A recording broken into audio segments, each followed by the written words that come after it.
जी नमस्कार, स्वागत है आप सभी का फिजिक्स पाठशाला के इस यूट्यूब चैनल पर।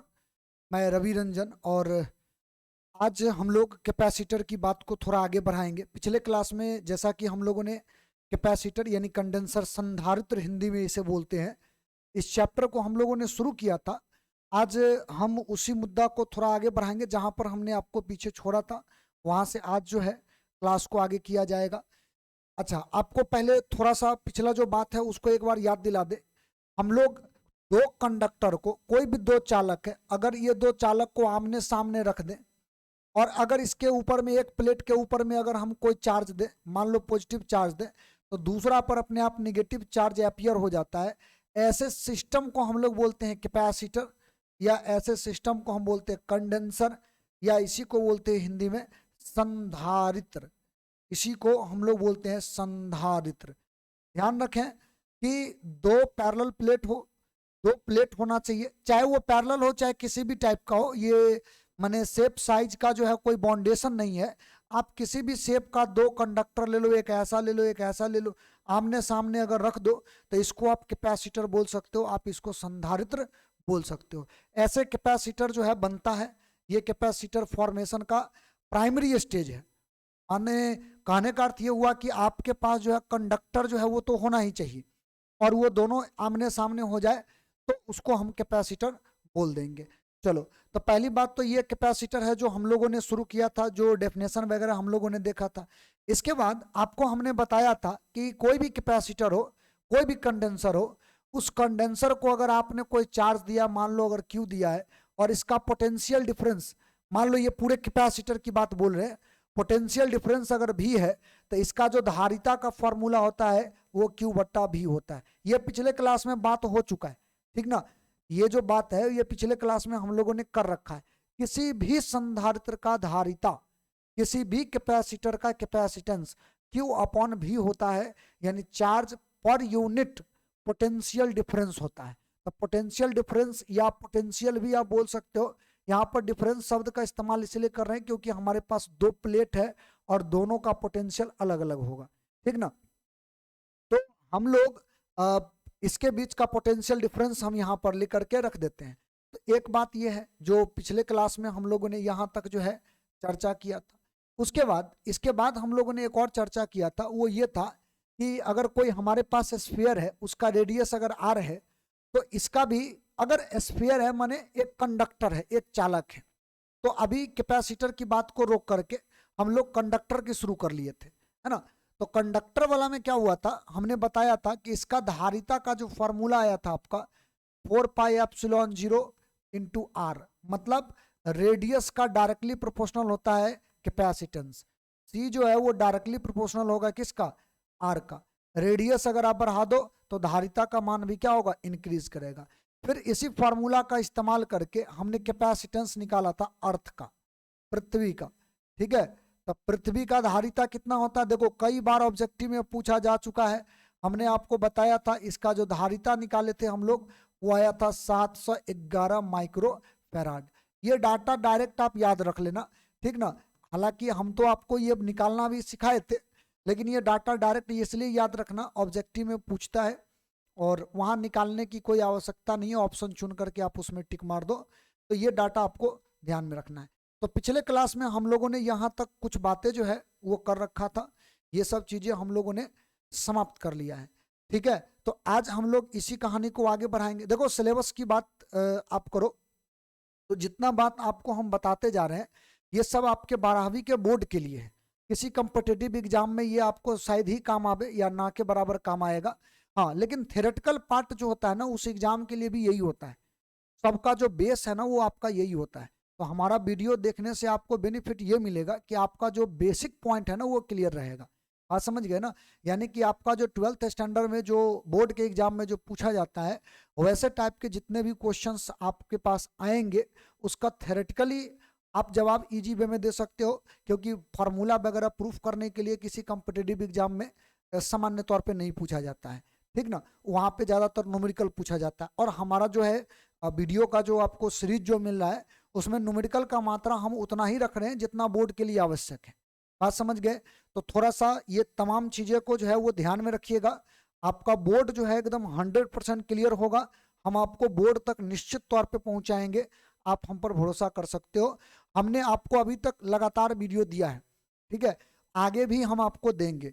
तो थोड़ा सा आप लोग भी जोर लगाइए और दोस्तों के साथ ये वीडियोज को शेयर कीजिए, ताकि उन लोगों को भी बारहवीं के लिए जो कंटेंट चाहिए, 12th पास करने के लिए जो कंटेंट चाहिए, वो फिजिक्स का कंटेंट उनको मिल जाएगा। ठीक है, चलिए आइए आते हैं अब मुद्दा की बात पे।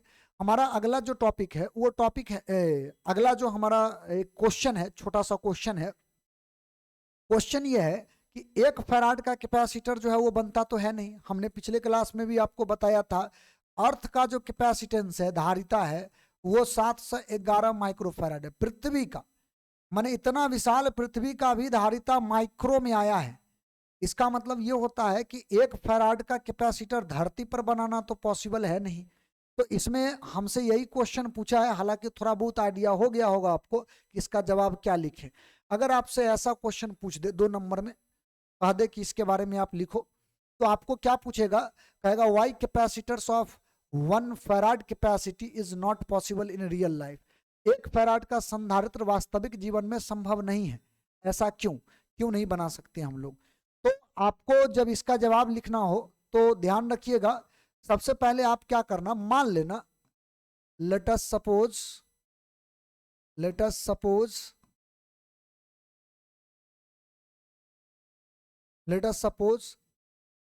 कैपेसिटर, या एक बात बोल दो यहाँ पर कंडक्टर की बात कर लेते, क्योंकि कंडक्टर वाला सेंस में इसका जवाब जो है इजी वे में दिया जा सकता है।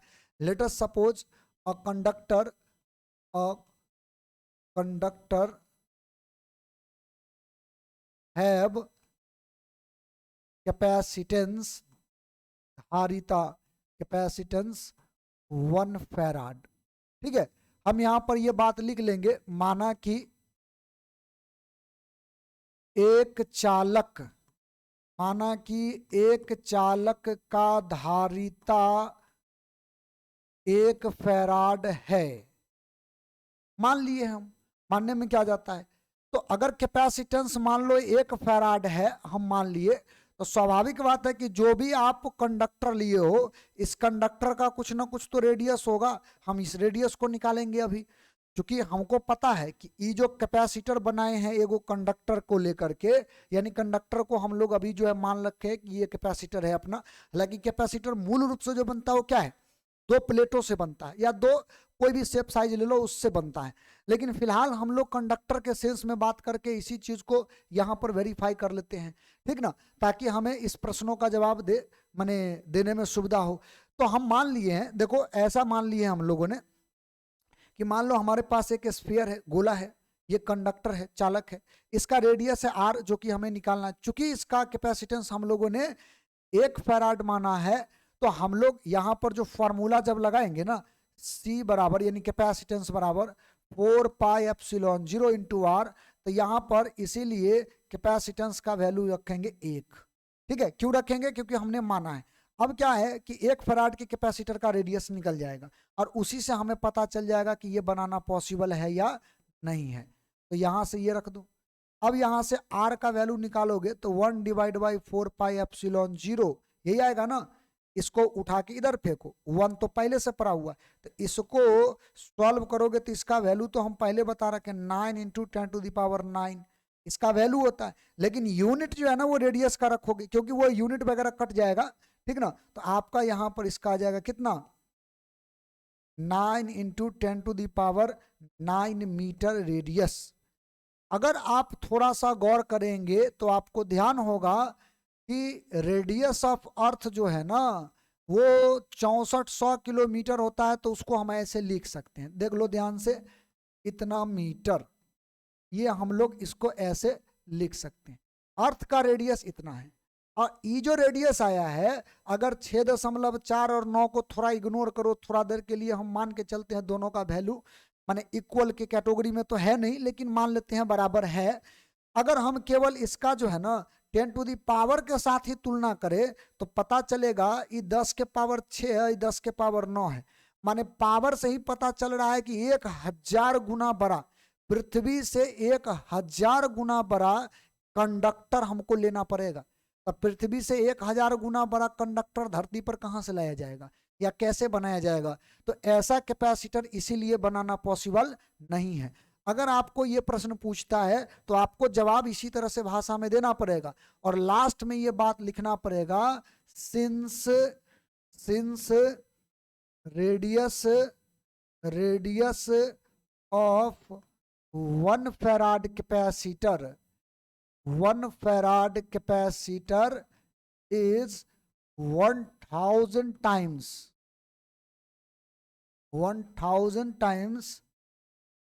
greater than radius of अर्थ, ठीक ना। Hence it is not possible in real life, इसीलिए वास्तविक दुनिया में ये संभव नहीं है। माने आपको लास्ट में ये लाइन लिखना पड़ेगा, चूंकि 1 फैराड के संधारित्र का रेडियस जो होगा ना वो पृथ्वी के रेडियस के तुलना में 1000 गुना बड़ा है, ठीक है। Since radius of 1 farad capacitor is 1000 times greater than radius of earth, पृथ्वी के त्रिज्या से 1000 गुना बड़ा रेडियस किसका है? संधारित्र का, जो हमने बनाया है 1 फैराड का। इसीलिए ये जो है ना वास्तविक दुनिया में संभव नहीं है। ये बात आखिरी में आप हिंदी में तो खुद से ट्रांसलेट कर लेना, ये चीजें जो है आखिरी में आपको लिखना पड़ेगा। माने अगर ऐसा प्रश्न दिया ना तो उन प्रश्नों का जवाब आपको इस तरह से देना पड़ेगा, तब आपको जाकर के 2 नंबर मिल पाएगा, ठीक है। तो आप इसका पहले स्क्रीनशॉट ले लो, ये जो है बात जो हमने आपको भी बताया है इसका स्क्रीनशॉट ले लो। ऐसे क्वेश्चन अगर आपको पूछा जाए तो आप इसका जवाब इसी पैटर्न पर देना, ठीक ना। देखो ये बात आप विशेष तौर पर ध्यान रखना, जो चीजें हम आपको बता रहे हैं ये बोर्ड में बहुत काम आएगा आपको। ये सब चीजें बोर्ड देखना पूछा है और पूछता ही है, अक्सर पूछता है, क्योंकि उसके पास कोई ऑप्शन है नहीं, रिपीटेशन करेगा प्रश्नों का। तो स्वाभाविक बात है ये चीजें अगर आपके ध्यान में रहेगा तो आसानी से आप अच्छा मार्क्स ला सकते हो, बढ़िया से बढ़िया मार्क्स आपको आ सकता है, ठीक ना। और आ सकता है क्या? आएगा, डेफिनेटली आएगा। हम लोग मिलकर के इसको जो है बढ़िया से तैयार करेंगे। देखो जी, अगला बात हमारा एक छोटा सा न्यूमेरिकल है, अगला जो पार्ट है इसमें हमने एक न्यूमेरिकल को शामिल कर रखा है। ये तमाम चीजें आप अपने नोट्स में शामिल कर सकते हो, इसीलिए क्योंकि आगे जाकर के लास्ट में रिवीजन में ये सब चीज जो है आपको काम आएगा, बहुत काम आएगा, ठीक ना। तो इसको नोट्स जरूर बनाते चलो, एक प्रॉपर तरीका से हम आपके सामने उसी के लिए एक बढ़िया तरीका से प्रेजेंटेशन जो है वो दे रहे हैं, ठीक ना, ताकि आपका नोट्स भी एकदम क्लियर होते चले। देखो एक क्वेश्चन है और बड़ा सामान्य सा क्वेश्चन है। इस क्वेश्चन में बोला ये है कि मान लीजिए हमारे पास जो है ना एक कैपेसिटर है, एक संधारित्र है। मान लेते हैं हमारे पास एक कैपेसिटर है, ठीक ना। इस कैपेसिटर पर हमने चार्ज दिया है 60 माइक्रोकूलम। एक कैपेसिटर पर हमने चार्ज दिया है कितना? 60 माइक्रोकूलम। यदि इसको हम एक 12 वोल्ट के बैटरी से कनेक्ट कर रहे हैं, यदि इसको हम पोटेंशियल दे रहे हैं 12 वोल्ट इस तरह से, तो बताइए इस संधारित्र का धारिता क्या होगा? तो वैसे भी हम लोग जानते हैं कि धारिता बराबर फॉर्मूला तो अभी जस्ट हम थोड़ा सा रिवीजन में भी आपको शामिल करके बता दिए, Q बट्टा क्या होता है? V होता है, यही तो होता है फॉर्मूला। धारिता बराबर हमसे यही पूछा है, calculate the capacitance of capacitor, माने संधारित्र का धारिता बता दो भाई। तो धारिता निकालने के लिए चार्ज का वैल्यू इधर से उठा के रख दो। चार्ज का वैल्यू है 60 माइक्रोकूलम, इसको कूलम्ब में कन्वर्ट करना। तो कूलम्ब में कन्वर्ट करोगे तो 10 के पावर -6 करना पड़ेगा यहाँ पर, तब जाकर के ये कूलम्ब में कन्वर्ट होगा, क्योंकि माइक्रो का मतलब यही होता है। अच्छा, बट्टा वोल्ट, वोल्टेज यानी पोटेंशियल डिफरेंस कितना है? तो ये दे रखे हो आपने 12, इसको अगर काट दो 12 पचे 60, यानी C बराबर आएगा 5 × 10⁻⁻6 फैराड। ऐसा ही तो लिखते हैं, क्योंकि ऐसा ही मात्रक में हमने डाल रखा है। अच्छा, इसी चीज को हम क्या माइक्रो फैराड भी तो बोल सकते हैं, 10 के पावर -6 को माइक्रो बोलेंगे, तो ये 5 माइक्रो फैराड आएगा और ये हमारा आंसर आएगा। ये ऑब्जेक्टिव का क्वेश्चन है, बहुत आसान क्वेश्चन है। ऐसे प्रश्न जो है आपसे पूछे जाते हैं और ऐसे प्रश्न बनाने का जो है आपको अभ्यास होना चाहिए। तो इसको भी अगर आप चाहें तो स्क्रीनशॉट ले सकते हैं, इसको भी आप अपने नोट्स में शामिल कर सकते हैं। और आवश्यक चीज है ये, बाद में जाकर के ऐसे टाइप के क्वेश्चन, हालांकि ये तो कोई बहुत बड़ा बात नहीं है, इसको तो इजी वे में हल किया जा सकता है, लेकिन ऐसे टाइप के क्वेश्चन से थोड़ा अवगत होना बहुत जरूरी है, ठीक ना, ताकि ऑब्जेक्टिव क्वेश्चन जो होगा, न्यूमेरिकल्स होगा, वो सब चीज आपसे बनते चला जाए। चलो जी, अब आते हैं टाइप्स ऑफ कैपेसिटर में। हमने आपको शुरू में थोड़ा बताया भी था, इस पर चर्चा भी किया था। आप किसी भी शेप साइज का कैपेसिटर बना सकते हो, किसी भी शेप साइज का दो कंडक्टर को आमने सामने रख दो तो इसको आप कैपेसिटर बोल दो।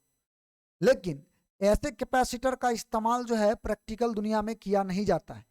जब भी कैपेसिटर जो बनता है, जो कैपेसिटर आप यूज करते हो, वो एक बढ़िया तरीका से उसको एक शेप दिया जाता है और उसके अनुसार से उसको जो है निर्माण किया जाता है। तो इसमें तीन तरह के संधारित्र मूल रूप से हम लोगों को पढ़ना है, और तीन तरह के संधारित्र ज्यादातर जो है प्रैक्टिकल दुनिया में इस्तेमाल में भी आते हैं ज्यादातर, ठीक ना। जिसमें एक जो होता है उसको बोलते हैं समांतर प्लेट संधारित्र। इसमें क्या होता है, समांतर प्लेट में दो प्लेट को आमने सामने रख दो, दो प्लेट को आमने सामने रख दो तो इसी को कहते हैं समांतर प्लेट संधारित्र। ऐसे प्लेट को आमने सामने रख दो, इसको बोलेंगे समांतर प्लेट संधारित्र। उसके बाद आता है एक स्फेरिकल कैपेसिटर।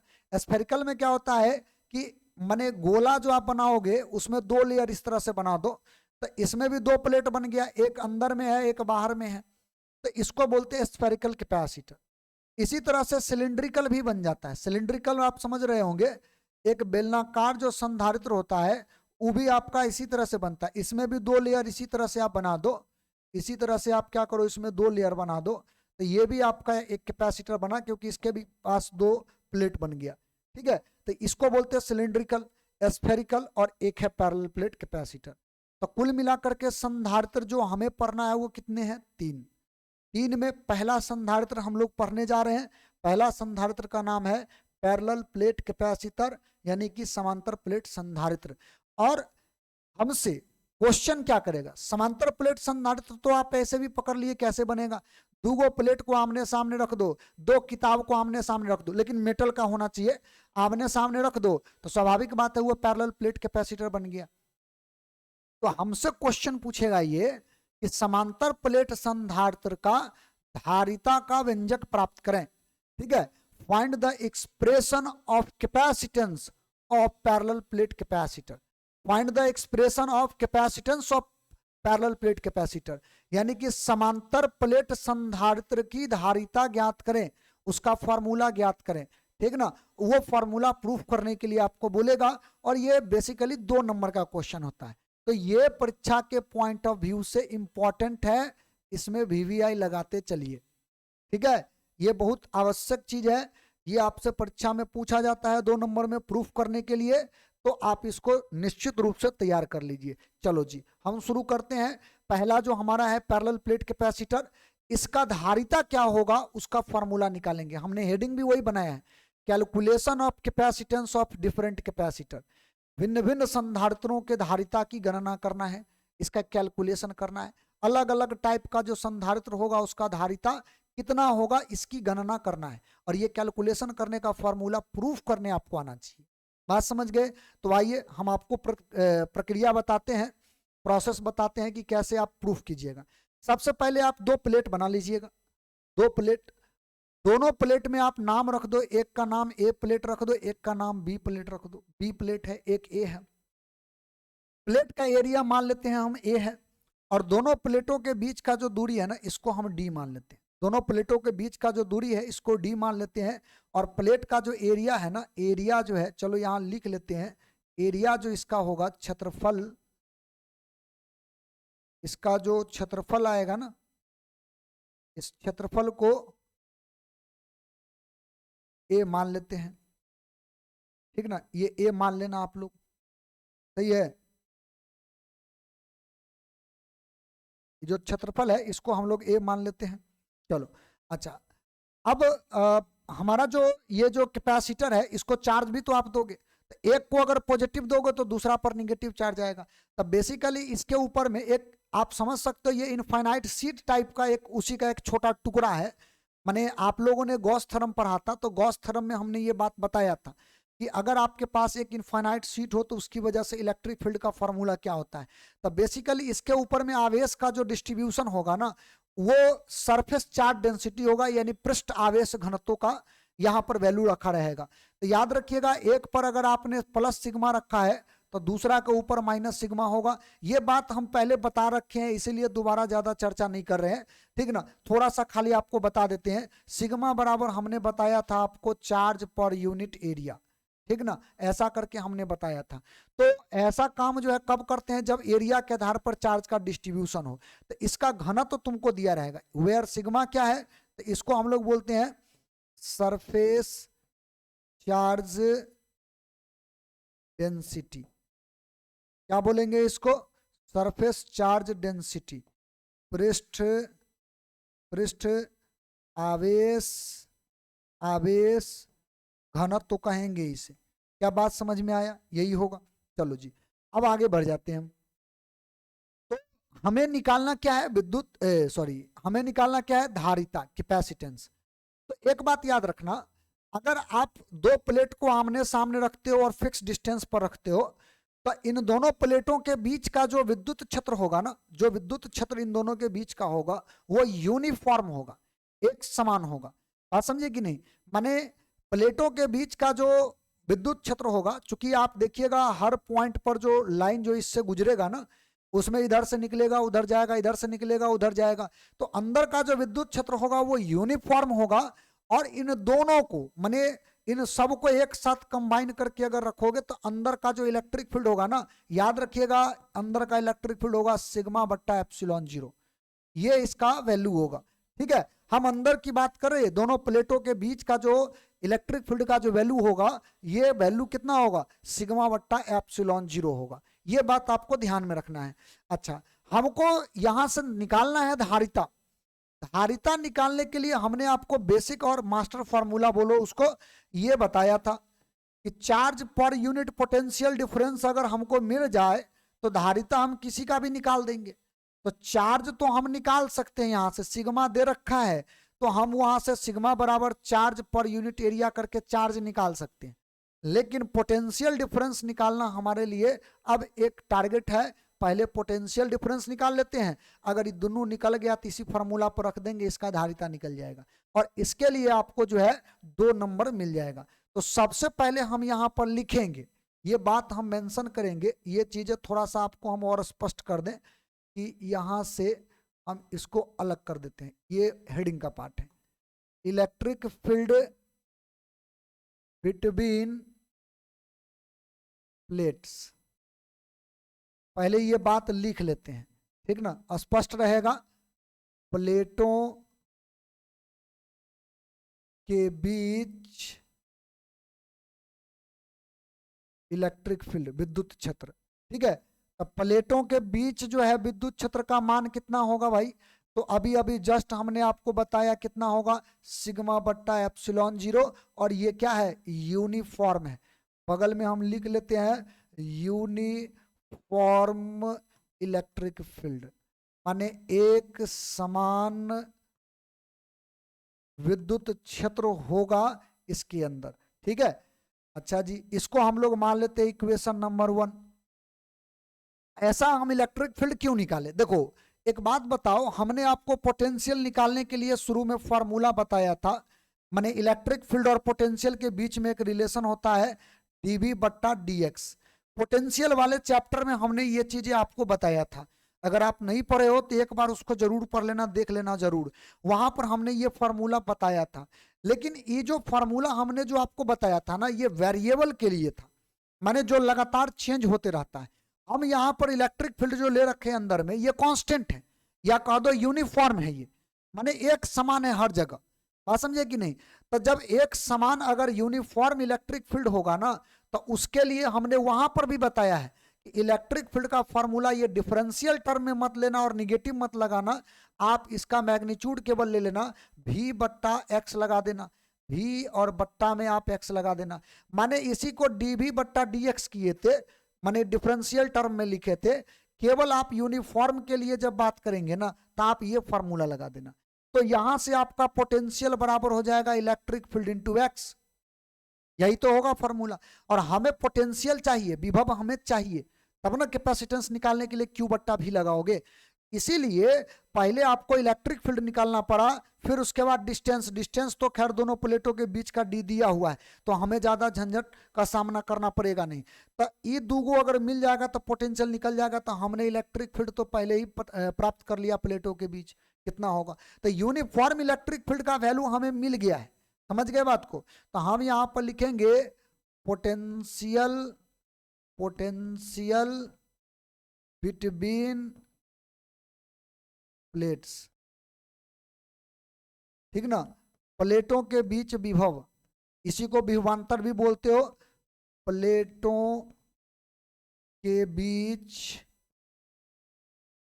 विभव, विभव निकालने का क्या फॉर्मूला अभी बताए हैं हम।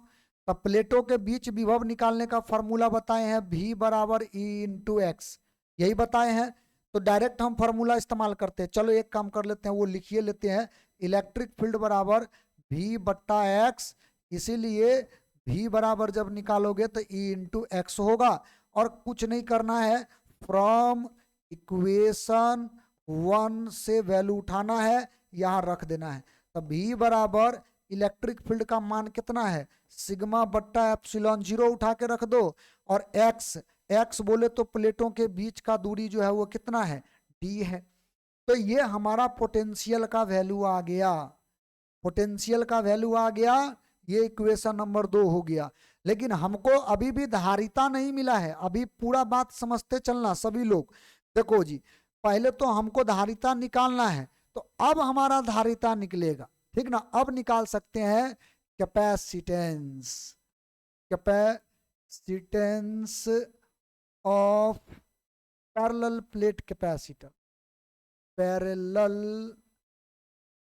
Plate capacitor, parallel plate capacitor, ठीक ना। अब धारिता निकलेगा समांतर प्लेट संधारित्र का, समांतर प्लेट संधारित्र की धारिता, इसका धारिता निकल जाएगा। कैसे निकालोगे, तो वही मास्टर फॉर्मूला लगाओ, charge per unit volume potential difference.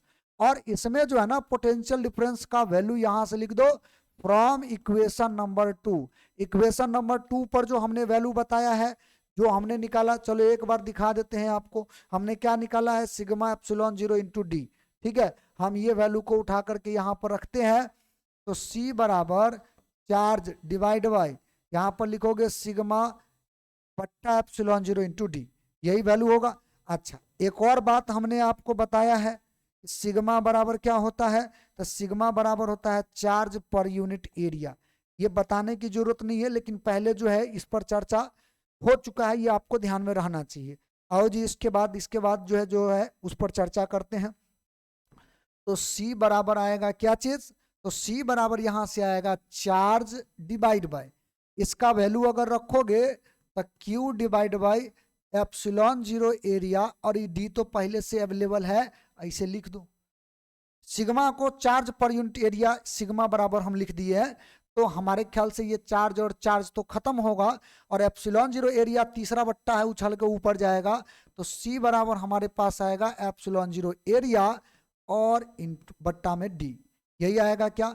और ये जो है ना समांतर प्लेट संधारित्र का धारिता का फॉर्मूला हो गया, याद रखिएगा। समांतर प्लेट संधारित्र, पैरेलल प्लेट कैपेसिटर का जो कैपेसिटेंस आएगा, धारिता जो आएगा, उसका फॉर्मूला यही आएगा, ठीक है। और यही फॉर्मूला आपको जो है ध्यान में रखना है। एक मिनट थोड़ा सा रुक जाना, अब ठीक, चलो। तो ये जो तुम्हारा फॉर्मूला है, ये फॉर्मूला तुम्हें याद रहना चाहिए, ठीक है बात। तो ये प्रक्रिया है, इस प्रक्रिया के तहत आप प्रूफ कर सकते हो, बड़ा इजी तरीका है। ऐसे अगर आप 2-4 बार अगर घर पे प्रूफ करोगे ना, तो आराम से आप इसको वेरीफाई कर सकते हो, कोई भारी बात नहीं है प्रूफ करना, ठीक है ना बात।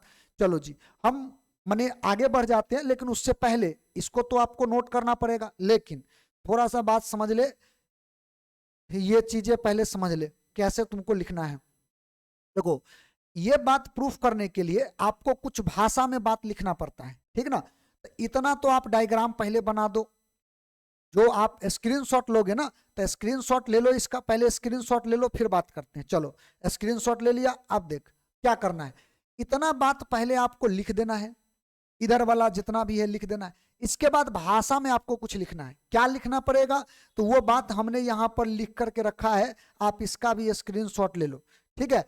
माने वही माना कि ए बी एक समांतर, ए बी जो है ना समांतर प्लेट संधारित्र का दो प्लेट है जो डी दूरी से अलग रखा गया है। यदि संधारित्र का प्लेट क्षेत्रफल ए हो तो संधारित्र की धारिता होगी। ये बात आपको लिखना पड़ेगा, ठीक है। तो इसका पहले स्क्रीनशॉट मारो। अब कैसे लिखना है समझ गया, फिर से सुन ले एक बार, ये गड़बड़ नहीं होना चाहिए, ठीक ना। करना क्या है, हमारे पास थोड़ा जगह नहीं था इसलिए उसको उधर हम लिख करके रखे।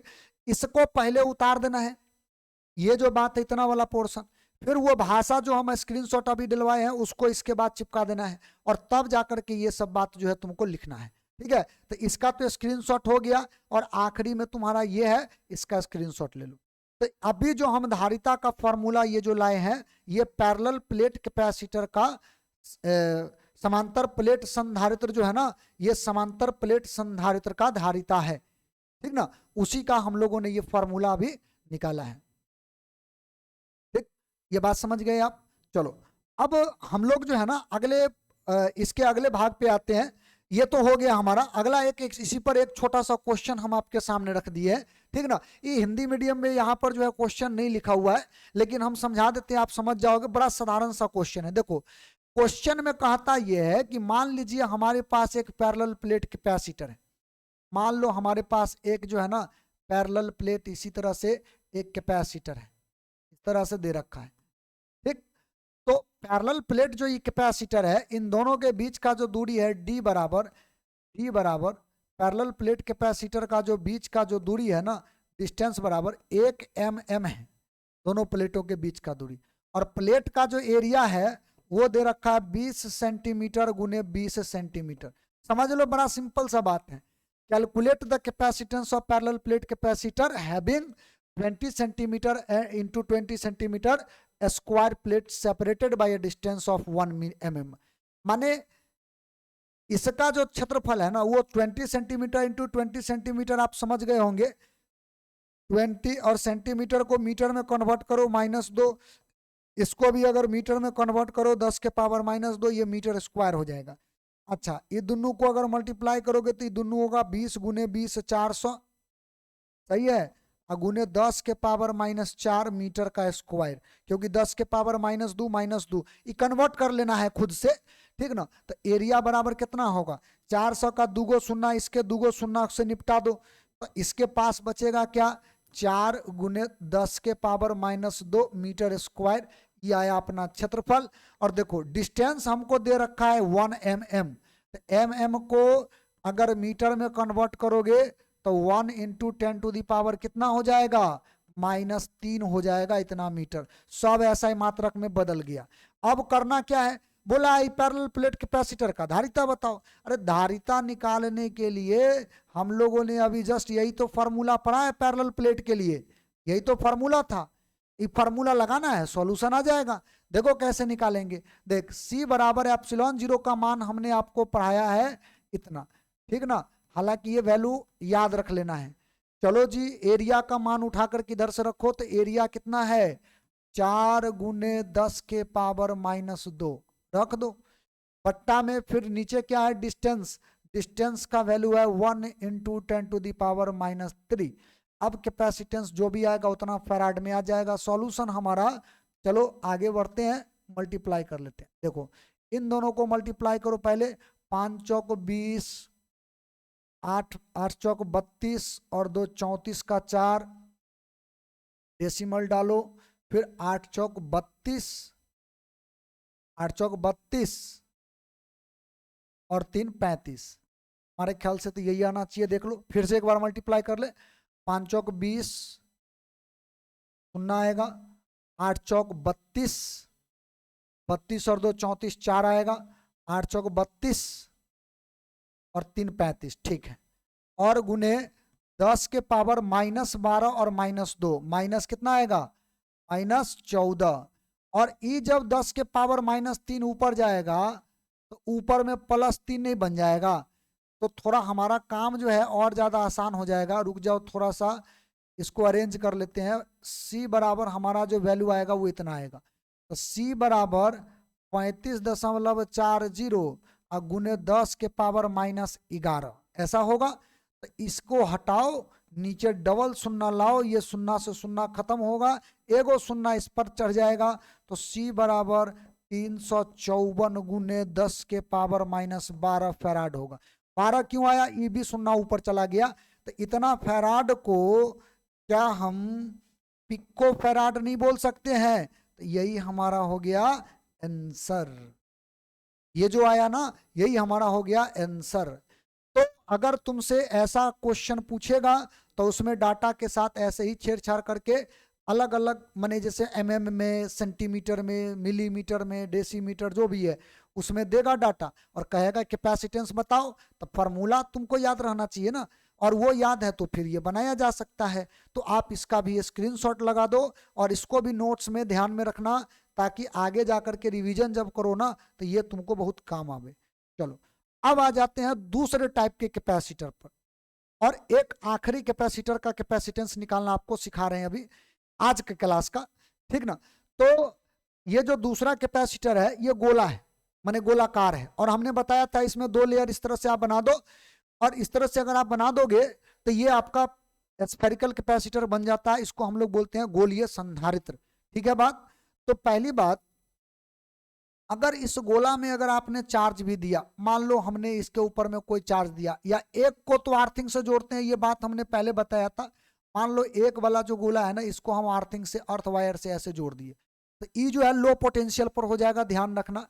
मान लो इसके सेंटर से, यहां से सेंटर से जो है ना, इसका एक हम रेडियस ले लेते हैं, एक रेडियस हम यहां से ले लेते हैं, छोटा वाला का जो रेडियस है ना वो रेडियस हम यहां से ले लेते हैं, ठीक है।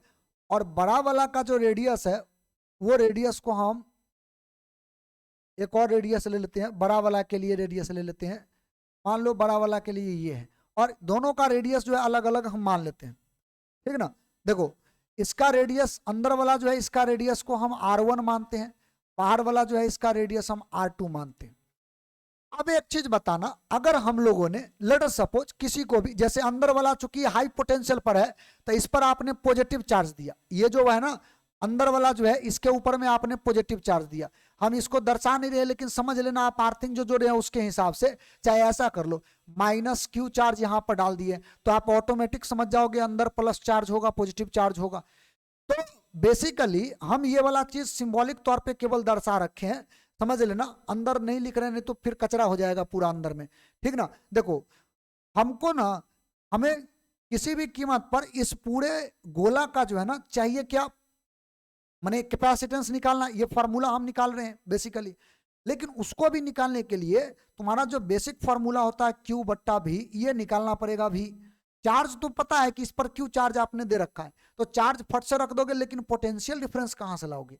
और यहां पर यूनिफॉर्म इलेक्ट्रिक फील्ड नहीं होगा, यहां पर आप अगर गौर करोगे तो हालांकि इसमें जो आप देखोगे ना अलग अलग रेडियस पर अगर आप जाओगे, जैसे कि गॉस थ्योरम क्या बोलता है कि अगर हमें इसके बीच का इलेक्ट्रिक फील्ड निकालना है तो हम क्या करेंगे, हम करेंगे ये कि इसके अगल बगल में गॉस थ्योरम, गॉसियन सरफेस ले लेंगे। चलो एक गॉसियन सरफेस हमने पहले से बना रखा है, इस गॉसियन सरफेस को उठाते हैं और इसके बीच में हम ऐसे डाल दिए, मान लो ये हमारा गॉसियन सरफेस है, ठीक है। तो ये गॉसियन सरफेस जो है इसका हम कलर चेंज कर लेते हैं, चलो इसको हम हरा कर लेते हैं, ठीक है। तो ये हमारा गॉसियन सरफेस है। देखो गॉसियन सरफेस अगर खींच लोगे ना तो गॉसियन सरफेस का अगर रेडियस आप बढ़ाओगे या घटाओगे तो इलेक्ट्रिक फील्ड का वैल्यू भी चेंज करेगा।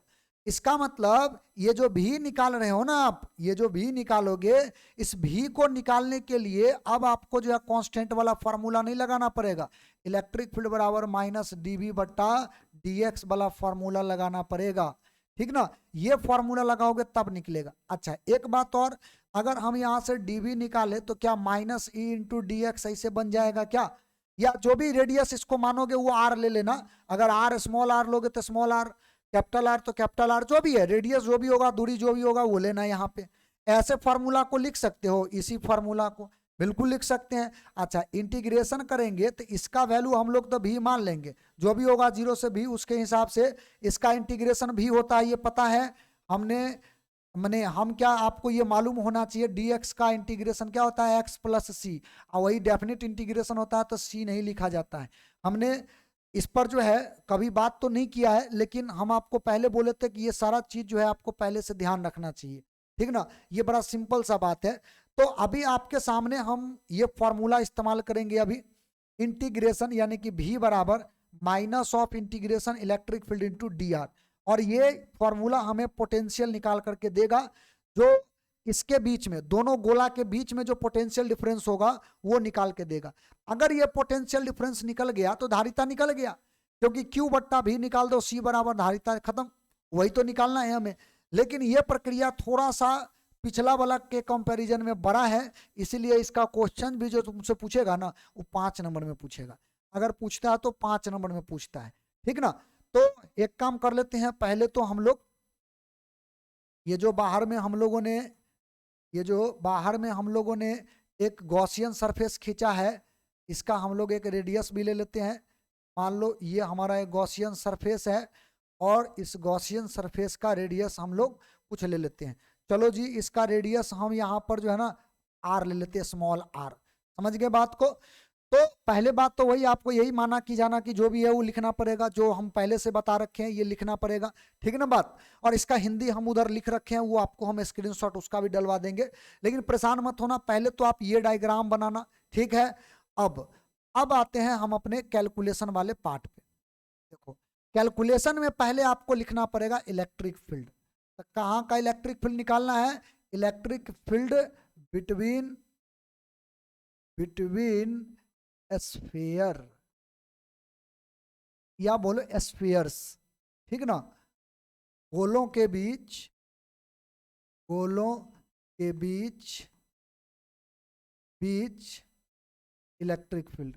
हालांकि ये इलेक्ट्रिक फील्ड का वैल्यू जो है एग्जैक्ट हमको तो मिलेगा नहीं, पूरा कितना वैल्यू होगा डायरेक्ट तो मिलेगा नहीं, तो हम जो है ना इस वाले रेडियस पर, यानी स्मॉल r वाले रेडियस पर गॉसियन सरफेस खींच लेंगे, और यहाँ का इलेक्ट्रिक फील्ड तो निकाल ही ना सकते एक पॉइंट का। हालांकि हमको तो ये चाहिए भी नहीं इलेक्ट्रिक फील्ड, हमको तो सीधा पोटेंशियल चाहिए, लेकिन पोटेंशियल निकालने के चक्कर में हमको ये लगाना पड़ रहा है, ठीक ना। तो हम ऐसा करते हैं ना, या सीधा तौर पे कह दो हमको तो ये चाहिए ही नहीं, हम सीधे तौर पे यहाँ पर ये लाइन लिख लेते हैं, from Gauss theorem, from Gauss theorem. हमें तो ये इलेक्ट्रिक फील्ड निकालना जो पड़ रहा है वो किसके लिए, पोटेंशियल निकालने के लिए। तो गॉस प्रमेय, गॉस प्रमेय से, तो गॉस प्रमेय आप लोगों ने पढ़ा होगा, गॉस प्रमेय हमने बताया है आपको। गॉस प्रमेय जो होता है वो electric field into D A into cos theta बराबर होता है इनक्लोज चार्ज बट्टा एप्सिलॉन जीरो, ये फॉर्मूला होता है, हमने गॉस थ्योरम में ये पढ़ाया है। तो देखो, ये लाइन के ऊपर में ये जो गॉसियन सरफेस खींचे हो, ये काल्पनिक सतह, काल्पनिक सतह के प्रत्येक पॉइंट पर इलेक्ट्रिक फील्ड का वैल्यू तो कांस्टेंट होगा, इसीलिए इंटीग्रेशन से इलेक्ट्रिक फील्ड को पहले कर लो बाहर, तत्काल में कर लो बाहर, अंदर बचेगा डी ए और साथ में कॉस थीटा। और कॉस थीटा का मान देखो ध्यान से, अगर इस सरफेस का एरिया अगर हम बोल दे, इसका एरिया अगर डी ए है तो अंदर पॉजिटिव चार्ज है, थोड़ा सा हम दर्शाने के लिए जो है यहाँ पर आपको दिखा दे रहे हैं, अंदर सरफेस पर क्या है, पॉजिटिव चार्ज है। तो पॉजिटिव चार्ज की वजह से इलेक्ट्रिक फील्ड भी तो बाहर की तरफ होगा, तो बाहर की तरफ इलेक्ट्रिक फील्ड, एरिया भी उसी डायरेक्शन में, तो दोनों के बीच का एंगल हो जाएगा 0 डिग्री। और इसके अंदर जो बंद आवेश है, गॉसियन सरफेस के अंदर जो बंद आवेश है, बाहर वाला सरफेस पर अगर माइनस क्यू रखे हो तो अंदर वाला पर प्लस क्यू होगा, यानी कि बंद चार्ज का मान तो प्लस क्यू रहेगा और बट्टा एप्सिलॉन 0 रहेगा। देखो, अभी जो इलेक्ट्रिक फील्ड निकलेगा ना, वो इलेक्ट्रिक फील्ड इस गॉसियन सरफेस तक ही निकलेगा। हमको वैसे भी अगर ये इलेक्ट्रिक फील्ड का वैल्यू एक पॉइंट पर मिल गया तो इंटीग्रेशन हम कर देंगे बाद में जाकर के, तो पोटेंशियल निकल जाएगा हमारा, हमको पोटेंशियल से मतलब है। तो हम पहले गॉसियन सरफेस पर इलेक्ट्रिक फील्ड का फॉर्मूला निकाल लेते हैं, विद्युत क्षेत्र। देखो, गॉसियन सरफेस का रेडियस कितना है, स्मॉल आर, तो अब ई बनेगा भी तो गोला, चारों तरफ से ये भी तो गोला बनेगा। तो गोला का टोटल क्षेत्रफल क्या होता है, 4 पाई r² होता है, और cos 0 का मान 1 होता है। तो कहानी खत्म हो गया। Q बट्टा एप्सिलॉन 0, इलेक्ट्रिक फील्ड का मान यहाँ पर इस सरफेस पर 4 पाई एप्सिलॉन 0 r², Q बट्टा 4 पाई एप्सिलॉन 0 r² आएगा। ये विद्युत क्षेत्र का फॉर्मूला होगा बाहर के डायरेक्शन में। ठीक है बात जी, ये हमारा जो है वो निकल गया। एक तो ये डायरेक्शन वगैरह दिखाने की कोई जरूरत नहीं है, आप ऐसे लिख दो, अभी तत्काल में हो गया। इलेक्ट्रिक फील्ड निकला इस लाइन पर। अगर हम लोग पोटेंशियल निकालना चाहते हैं तो इंटीग्रेशन हमें करना पड़ेगा कहां से कहां तक, एक रेडियस से दूसरे रेडियस तक। और वैसे याद रखिएगा पोटेंशियल निकालने का तरीका ये होता है, लिमिट जब लेते हैं ना तो लो से हाई की तरफ चलते हैं। तो लो पोटेंशियल पर बाहर वाला रेडियस है यानी R2 है, हाई पोटेंशियल पर अंदर वाला रेडियस है R1 है, इसीलिए इंटीग्रेशन R2 से R1 तक हम लोग कर देंगे। चलो आगे बढ़ा देते हैं। देखो आगे पहले बढ़ जाते हैं, हमको चाहिए क्या, पोटेंशियल, पोटेंशियल बिटवीन स्फीयर, ठीक ना, पोटेंशियल बिटवीन स्फीयर्स, ठीक ना, गोला के बीच या गोलों के बीच, क्योंकि दुगो गोला है, गोलों के बीच विभव, इसके बीच अगर विभव निकालोगे तो हमने तुमको बताया अभी थोड़ा देर पहले, पोटेंशियल निकालने के लिए -E/dr वाले फॉर्मूला का इस्तेमाल कर लेना। इसका इंटीग्रेशन रेडियस 2 से रेडियस 1 तक कर लेना। क्यों करना, क्योंकि रेडियस 2 लो पोटेंशियल पर है, रेडियस 1 हाई पोटेंशियल पर है। ठीक है बात, ऐसे आप इसको कर दो। तो यहां से अब करना क्या है, फ्रॉम इक्वेशन 1 से इलेक्ट्रिक फील्ड का फॉर्मूला रख देना है। फ्रॉम इक्वेशन 1 तो V बराबर आ जाएगा क्या, माइनस इंटीग्रेशन रेडियस 2 से रेडियस 1 तक, और इलेक्ट्रिक फील्ड का वैल्यू था Q बट्टा 4 पाई एप्सिलॉन 0 स्मॉल r का स्क्वायर इंटू dr। ठीक है बात।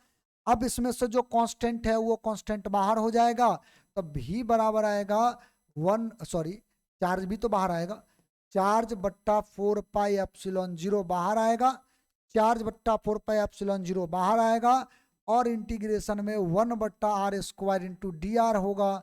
ये R2 से R1 होगा, इसके आगे माइनस रहेगा। माइनस जो है वो फॉर्मूला से आया है, ठीक है ना, हम अपना मर्जी से नहीं लगाए हैं। चलो जी अब इसको सॉल्व करते हैं और देखते हैं क्या आता है। देखो पहली बात तो ये कि -Q बट्टा 4 पाई एप्सिलॉन 0 जैसे है वैसा ही रहेगा। इसको सॉल्व करने के लिए हम यहाँ पर थोड़ा सा आपको बता रहे हैं, हालांकि ये परीक्षा में ज्यादा लिखने की जरूरत नहीं है। -2 r का पावर -2 इंटू dr लिख सकते हो क्या, इसको r² 1 बट्टा में है, इसको ऊपर ले चलते हैं तो ऐसे लिख सकते हैं। अच्छा ऐसे अगर लिख दोगे तो इंटीग्रेशन में एक फंडा होता है x का पावर n, इसका इंटीग्रेशन अगर करना हो तो इसका फंडा बोलता है x के पावर n प्लस 1 बट्टा n प्लस 1 डालो। अगर इसका लिमिट नहीं रहता तो प्लस c लगाने का प्रथा है, और अगर लिमिट दे रखा है तो प्लस c नहीं लगाते हैं, लेकिन रूल यही है बनाने का, यही रूल है। अगर देखो तो इसी पैटर्न पर तुमको ये दिखेगा, तो इसी पैटर्न पर दिखेगा, तो n के जगह पर है -2, तो -2 प्लस 1 और बट्टा -2 प्लस 1। क्या इसका इंटीग्रेशन डायरेक्ट हम यहां से लिख सकते हैं? गौर करने वाली बात है, r का पावर -2 प्लस 1 और ये -2 प्लस 1 डायरेक्ट हम लिख दें तो कोई दिक्कत नहीं होना चाहिए हमारे ख्याल से। देख लो क्या यही आएगा, हम डायरेक्ट लिख रहे हैं। और ये चीजें आपको ध्यान में रहना चाहिए, बहुत बेसिक सा इंटीग्रेशन है, ठीक ना, कोई भारी भरकम इंटीग्रेशन नहीं है, ऐसे इंटीग्रेशन सबको आना चाहिए। चलो अब आते हैं V बराबर -Q बट्टा 4 पाई एप्सिलॉन 0, ठीक है।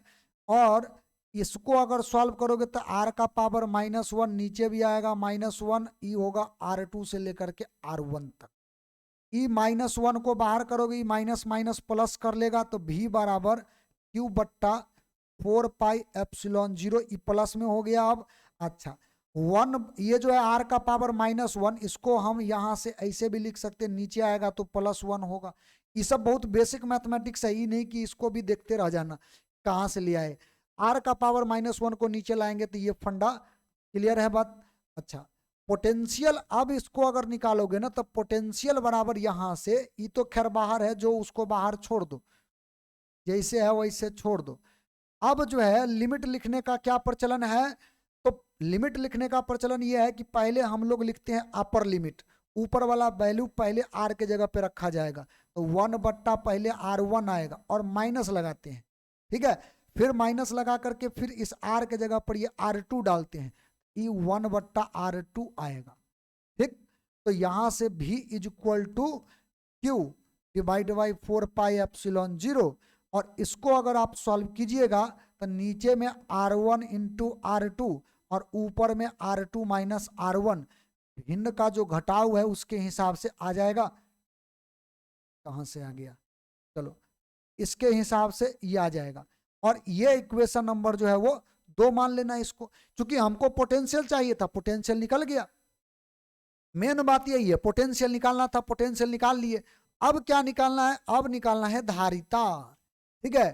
तो अब निकालना है धारिता, कैपेसिटेंस, किसका निकालना है, तो कैपेसिटेंस ऑफ स्फेरिकल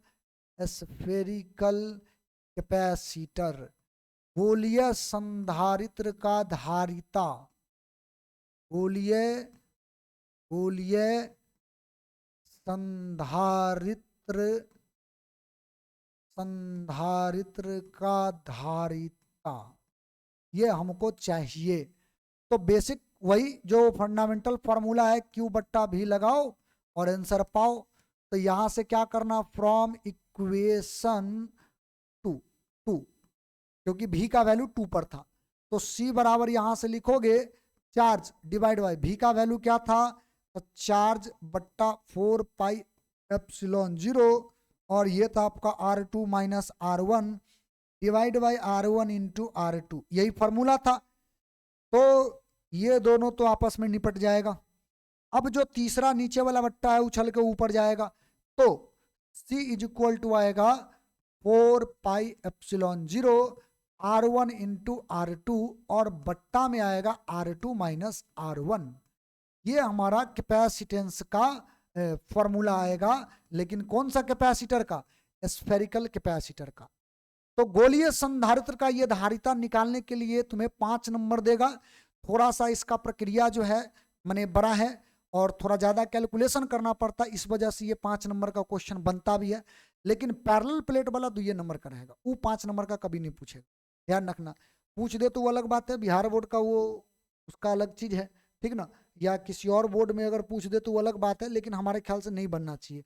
तो पहला पेज ये है जिसका तुम्हें स्क्रीनशॉट लेना है, पहला ये मारो, हिंदी का स्क्रीनशॉट हम दिलवा देते हैं इसका, ठीक ना, आगे हम लिख रखे हैं उसको समय बचाने के लिए। तो ई वाला पहले इसका आप स्क्रीनशॉट ले लो, फिर इसका सारा चीज जैसे लिख रहे हो वैसा ही लिखना, ठीक ना। चलो अगला पेज जो है इसका भी स्क्रीनशॉट पहले लो, इसका भी स्क्रीनशॉट ले लो, ठीक है, इसका स्क्रीनशॉट ले लो। चलो इसके बाद जो है आपका एक आखिरी पेज जो है उसका भी स्क्रीनशॉट लो, ये जो आखिरी में हमने कैलकुलेशन किया है ये फॉर्मूला का। अच्छा, हिंदी वाले लोग जो हिंदी में उसको लिखना चाहते थे उसका हिंदी में हमने यहाँ पर लिख दिया है, आप ये हिंदी में देखो। ये सब चीज लिखने वाला जो भाषा वाला बात है ना, ये अपना मर्जी से भी जो चाहो वो आप लिख सकते हो, कोई भारी भरकम बात नहीं है। ये हिंदी वाला जो स्क्रीनशॉट लिया ना, इस स्क्रीन को इस हिंदी को यहाँ पर चिपका देना जिसको हिंदी में चाहिए, और जिसको इंग्लिश में लिखना हो तो वैसे ही अपना लिख दो, जो भी आएगा इस तरह से प्रक्रिया को फॉलो करो, आपको जो है जो भी मार्क्स का ये क्वेश्चन रहेगा वो मिल जाएगा, ठीक है। तो हम उम्मीद करते हैं कि ये तमाम चीजें आप समझ चुके होंगे। इसके बावजूद भी अगर कोई समस्या वगैरह हो तो आप कमेंट जरूर कीजिए। कमेंट अगर करते हैं थोड़ा हमारा भी मनोबल बढ़ा रहता है, हौसला बढ़ा रहता है, और उस आधार पर जो है हम भी जो है वीडियो में उस तरह का कंटेंट जो है आपके सामने रखते हैं। तो अगर कमेंट करते हो, कोई क्वेश्चन वगैरह अगर आप पूछते हो तो उस चीज़ को हम अगले क्लास में निश्चित रूप से शामिल करेंगे और आपके समस्या का निदान करेंगे, ठीक है बात। तो पढ़ते रहिए इसको और आगे बढ़िए, ठीक है। हम आगे फिर जो है इस पर अगला जो लेक्चर होगा उस पर बाकी चीज़ों पर बात करेंगे, लेकिन ये तमाम चीज़ें आप तैयार जरूर कर लो, ठीक ना। ये जो बातें जो आपको दिया गया है इसको तैयार कर लो। और थोड़ा सा वीडियो का जो प्रक्रिया है ना उसको थोड़ा हम माने स्लो भी करेंगे, क्योंकि बहुत ज़्यादा फास्ट हो गया है, आपके ऊपर ज़्यादा लोड पड़ जाता है ना। तो ज़्यादा लोड पड़ जाएगा तो उससे थोड़ा समस्या ये होगा कि रिवीजन अगर नहीं हो पाएगा तो अगला वीडियो समझ में नहीं आएगा, है ना। इसलिए रिवीजन करना जरूरी है। तो अभी जो है ना फिर से उसको करते क्या है कि आपको ये वीडियो जो है अल्टरनेट में हम देना शुरू करते हैं। अल्टरनेट जो चलता है MWF, यानी कि मंडे को देंगे, फ्राइडे को देंगे, मंडे जो हो गया, और एक जो आपका वेडनेसडे हो गया और एक फ्राइडे, ऐसे करके आपका जो है वो वीडियो जो है हम इस तरह से देंगे। और ध्यान रखिएगा आप रिवीजन जरूर कीजिए। रिवीजन अगर आप नहीं कीजिएगा तो ये सारा चीज कॉपी में पड़ा का पड़ा रह जाएगा, धरा रह जाएगा, कोई काम नहीं आएगा ये सब चीज। ठीक है बात। तो उसका रिवीजन जो है आप जरूर कीजिए। हम लोग फिर अगले क्लास में अगला जो लेक्चर होगा उसमें हम लोग फिर बात करेंगे। तत्काल जो है आपका ये चीजें जो है इसको हम यही समाप्त करते हैं, और अगला जो लेक्चर होगा उसमें हम आपसे फिर मिलते हैं।